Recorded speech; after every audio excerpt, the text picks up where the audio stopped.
The Lord be with you today. And also with you. And also with you.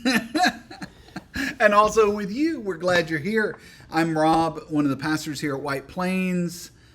I'm Jason Darden. I'm the youth pastor here at White Plains. We're glad you're here with us as we talk about Withness, the with God life. This is a gathering that we'll do every Tuesday during this process of our exploration of Scripture from Genesis all the way through Revelation. Last week we looked at the creation story and Adam and Eve and the fall. And this week we come to Genesis chapter 4, which is the story of Cain and Abel. What's your thought on Cain and Abel right off the bat? Help a brother out because I'm preaching on this. We talk about the titles that the editors of the books that we have. My title of that chapter is Cain Murders Abel. It gets right to that. I'm sorry, spoiler alert for those of you who've not read the story yet. But two big things really in the story is that God is having a conversation with Cain, and so we still have this physical presence of God in the story. And the second thing, much further along in the story, is that much in the same way Pastor Kelly Lynn talked about God being a garment maker, God sewing together clothes to protect Adam and Eve. Right. God now is a guardian. God has marked Cain for protection. So even though this great sin has happened, that Cain has taken the life of his brother and chosen to destroy God's creation, to be destructive of God's creation, God will not allow harm to befall Cain. And so he gives him a mark, which is interesting. I wonder what that mark looked like. Yeah, I have no idea. Is it like a mole or something? I mean, who knows? It could be. I mean, like the Riddler with a question mark. Oh, yeah, that'd be nice. So, once again, as you said, God is interacting directly. And last week we showed you that panoramic view of God interacting through history.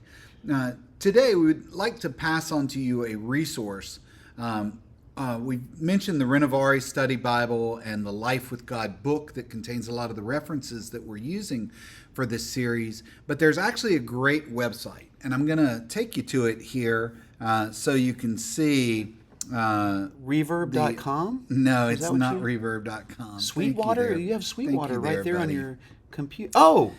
This is the renovare.com reference page. If you just go to the link that we'll include on our website or in the body of the description of this podcast, you'll see the Life with God Bible there, okay, and the people that are involved in it: Richard Foster, Dallas Willard, Walter Brigham, and Eugene Peterson. Some pretty good folks there, and a little bit about it.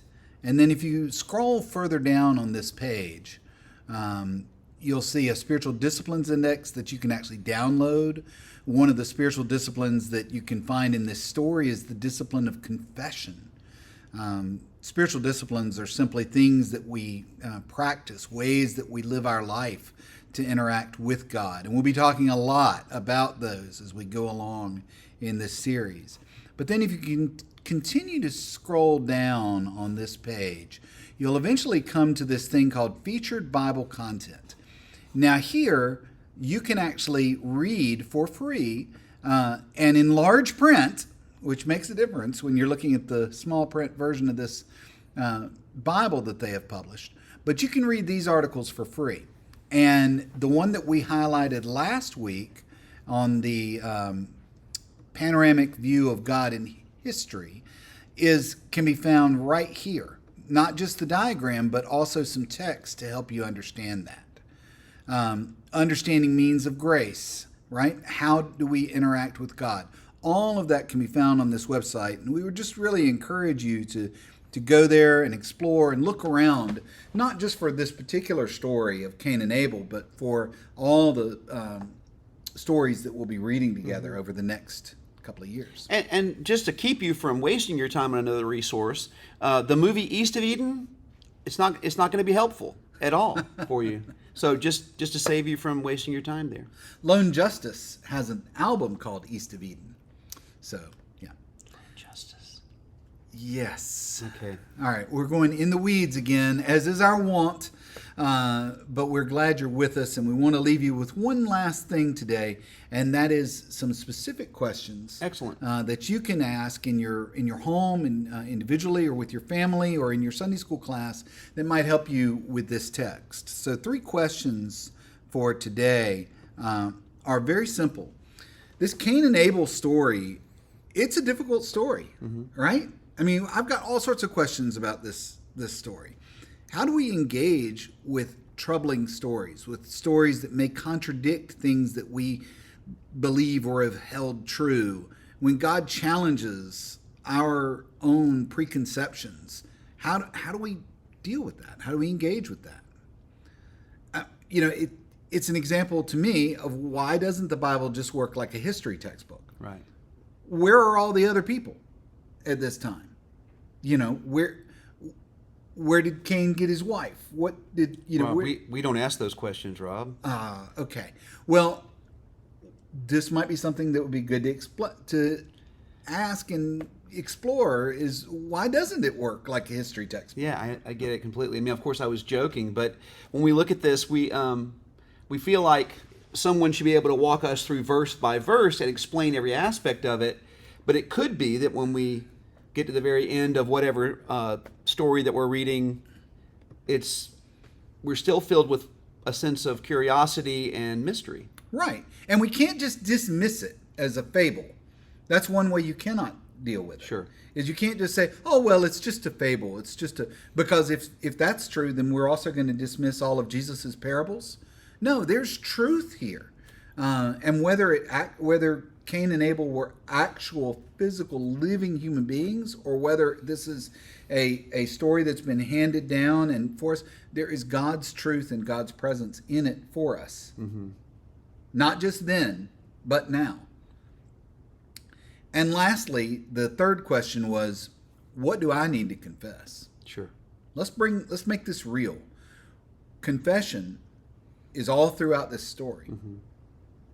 And confession is just as real a need for us now as it was in this story.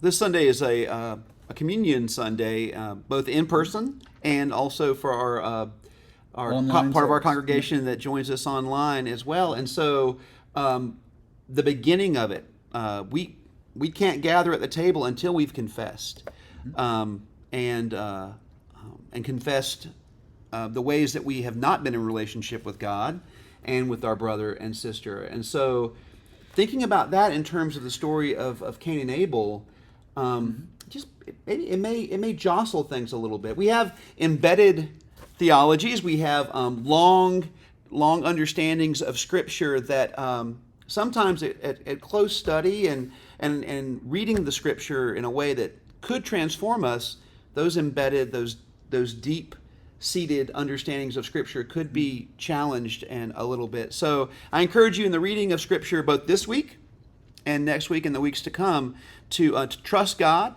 and trust God that God will grow you and transform you into a disciple as you challenge deep-seated understandings that you may bring with you to this reading. That's right.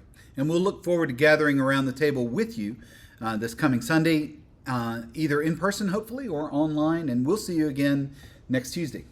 Thanks for being with us.